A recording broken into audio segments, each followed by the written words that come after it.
Le président marche main dans la main avec Amazon, mais aussi avec Google, qui paye pourtant très peu d'impôts en France. Et comble de l'ironie, en 2019, les macronistes ont sollicité le géant américain pour dénoncer au fisc les piscines non déclarées des Français. Une traque à la petite fraude fiscale, 50 millions d'euros par an, qui a mis en lumière l'incroyable pouvoir que les GAFAM ont acquis sur nos vies privées. En fait, c'est une galaxie en fait, d'événements qui montrent que ces sociétés en savent plus sur nous que nous.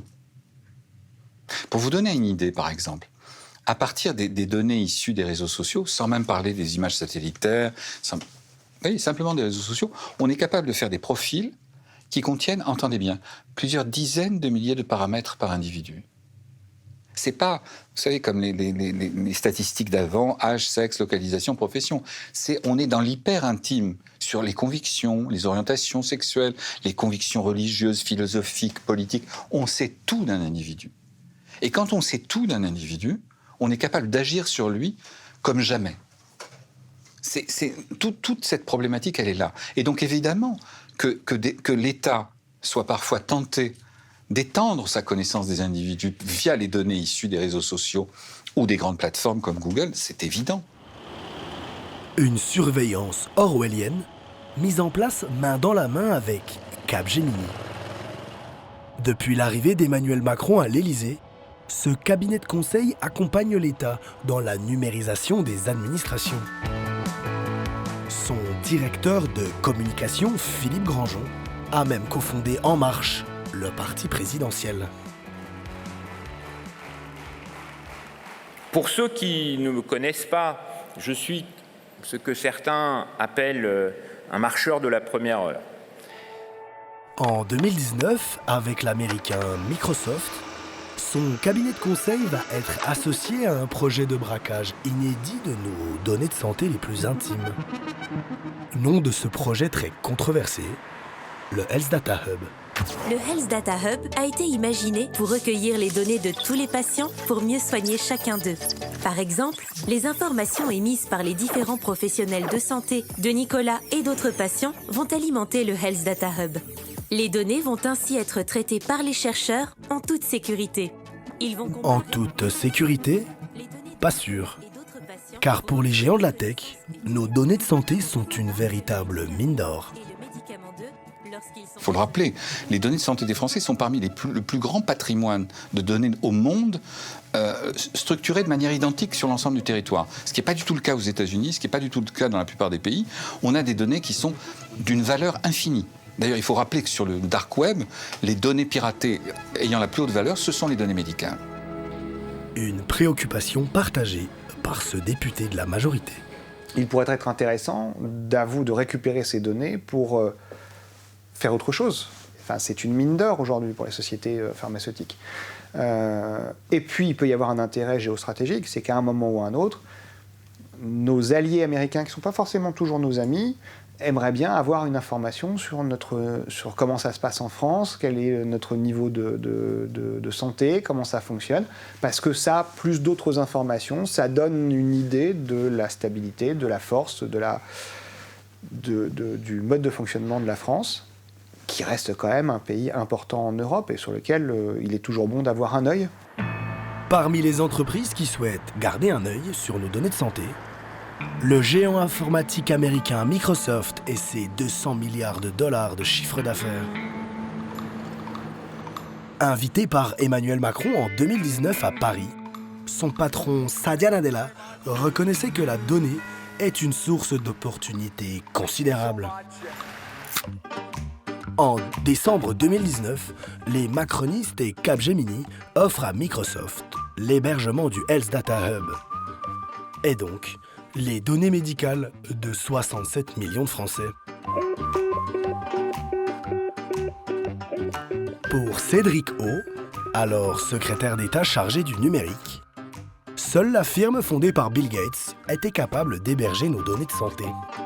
À l'issue d'un comparatif des offres faites par ces différents organismes, il apparaît que seule la société Microsoft est capable de garantir, de répondre à l'ensemble des prérequis qui sont ceux du Health Data Hub. Choisir un GAFAM pour héberger les données de santé des Français? La polémique éclate vite dans la presse. En quoi c'est problématique? C'est que ces données, c'est la quintessence même de ce que nous sommes, dans le sens le plus profond. C'est-à-dire les pathologies, ce qui nous constitue, l'ADN avec les données génomiques, c'est vraiment ce que nous sommes. Permettre à une société qui devra répondre, si la demande lui en est faite, de transmettre ces données aux autorités américaines, c'est prendre un risque considérable. Ce risque considérable, c'est que nos données de santé soient transférées vers les États-Unis. En 2018, en effet, le Congrès américain votait le Cloud Act, une loi autorisant Washington à accéder à toutes les données privées détenues par les multinationales américaines, sur ou en dehors du territoire des États-Unis. En gros, les GAFAM pourraient être une arme d'espionnage industriel et économique. Oui, ils le sont. C'est clair qu'ils le sont. D'ailleurs, il faut se souvenir de pourquoi est-ce que le Cloud Act a été voté, a été mis dans un texte. C'est parce qu'il y avait un conflit entre le FBI et Microsoft qui refusait de donner des informations concernant un de ses serveurs parce qu'il était localisé en Europe. Et au lieu d'aller jusqu'au bout à la Cour suprême, le gouvernement américain a décidé de passer le fameux Cloud Act qui disait « on règle le problème, maintenant vous êtes obligé de me le donner. Et si je vous demande de ne pas le dire à votre client, vous êtes obligé de ne pas le dire à votre client. » Donc comme ça, au moins, je récupère les données de façon secrète. Confier nos données de santé à Microsoft, c'est donc prendre le risque qu'elles soient un jour ou l'autre exploitées par l'oncle Sam.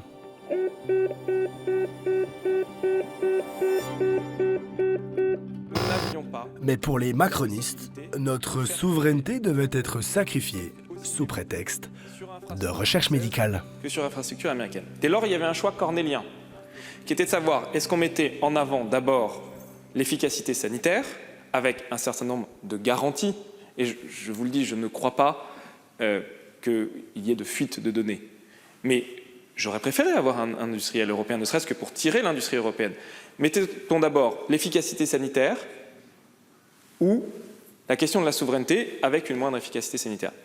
Beaucoup se sont émus sur la toile en disant « mais qu'est-ce qu'il raconte quoi ? Qu'est-ce qu'il raconte ?» Il faut savoir que quelques temps après, Bernard Chalès de Derso Systèmes a approché le président de la République et lui a dit dans une réunion publiquement que pour la plateforme des données de santé, alors qu'ils étaient capables chez Dassault, ils n'ont jamais été approchés. Donc d'abord, il y a eu une faute qui est de ne pas organiser un appel d'offres. Or, vu les montants et vu les implications et les enjeux autour du traitement à terme de ces données de santé, ça me semble être le b.a.-ba. C'est d'abord de la loi qui l'impose, pas d'appel d'offres, et surtout, on méprise le fait qu'il y a des entreprises potentiellement capables. C'est d'autant plus problématique que dans cette affaire, les Américains se préoccupent en réalité assez peu de notre santé. Le principe de ces GAFAM aujourd'hui, c'est pas de devenir des acteurs de la santé.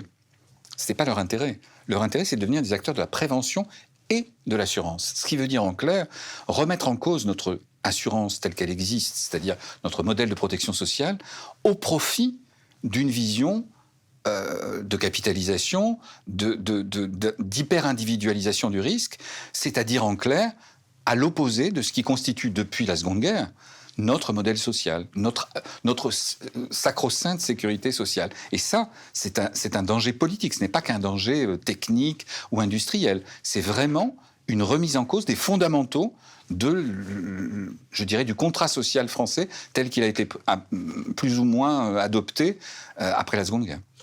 On donne un peu un butin de guerre aux Américains. On leur donne les clés d'un royaume dont ils n'espéraient véritablement pas l'obtenir. Retrouvez la suite de cette enquête sur notre chaîne YouTube ou directement à la fin de cette vidéo. Off Investigation, c'est des documentaires que les chaînes n'osent plus produire.